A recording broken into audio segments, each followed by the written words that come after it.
The Ulster Political Research Group is an advisory body connected to the Ulster Defence Association, providing advice to them on political matters. The group was permanently founded in January 2002, and is largely a successor to the Ulster Democratic Party. Origins. The group had its origins in the earlier New Ulster Political Research Group, which was set up on the initiative of UDA chairman Andy Tyree in January 1978 under the chairmanship of Glenn Barr, largely as a reaction to antagonism that had grown between the UDA and Ian Paisley after the paramilitary group had supported a failed strike organised by Paisley the previous year. Barr's old friends Tommy Little and Harry Chicken both took up seats on the NUPRG, whilst South Belfast Brigadier and Tyree's deputy John McMichael was appointed secretary of the new body. After a few months, McMichael wrote about the progress of the group in the UDA's Ulster magazine and stated that they had examined the case for direct rule from Westminster and found it to be wholly unsatisfactory. According to McMichael, the future lay in a special type of negotiated independence. Tyree also began to argue for independence, and Barr, who had advocated this Ulster nationalism for some time, gave indications to McGill magazine that this was the direction in which the NUPRG was going. The March 1979 report, Beyond the Religious Divide, argued the case for independence and even provided an outline of the workings of such a state, basing it largely on the U.S. model of a Supreme Court, written constitution and Bill of Rights, and the separation of the executive and judicial arms of government. The document also called for a power-sharing arrangement that would take account of the wishes of the Catholic minority. The group fielded 3 candidates in the 1981 local elections,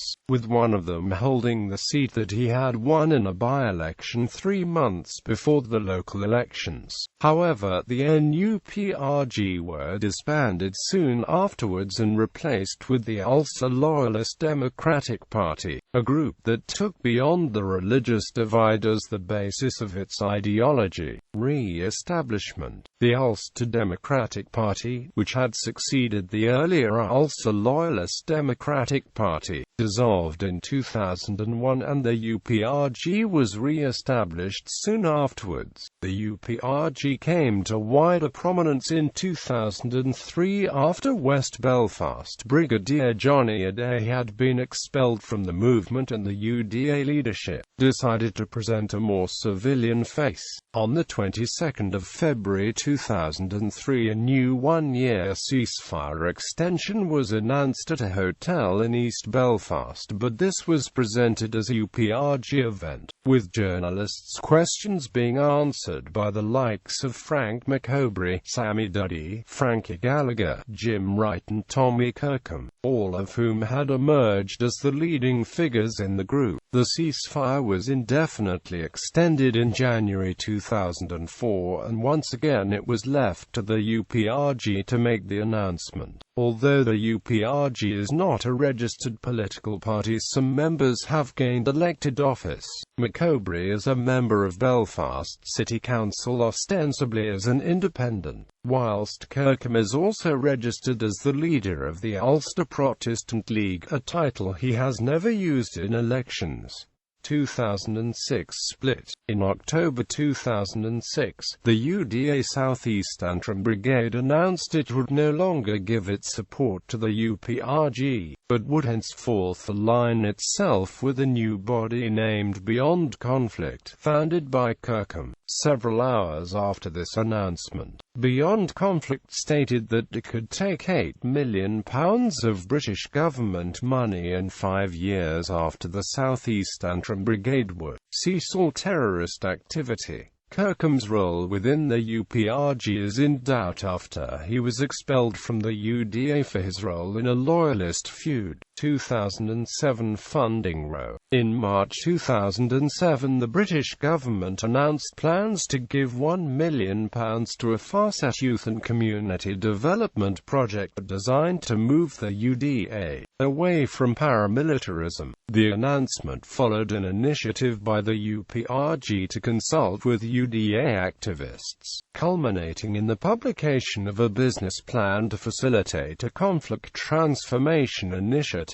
The move was supported by Chief Constable Hugh Order, who was seen to shake hands with Jackie MacDonald, a senior loyalist believed to be the UDA's leading figure in the south of the city, in direct contrast to the statement by leading police service of Northern Ireland officer Det Sup Desmond Adair, who claimed that the UDA was still heavily involved in extortion. Order was to later criticise the UDA following the shooting of a police officer in Castlemara by dissident elements associated with Kirkham South East Antrim Base Beyond Conflict Group. Further disturbances took place in Bangor, where again members of the UDA East Belfast group represented by Gallagher were said to fire shots at the police during a police raid against criminals living in Kilcooley Estate. This led Margaret Ritchie, Minister for Social Development, to say that she would pull the plug on the £1.2 million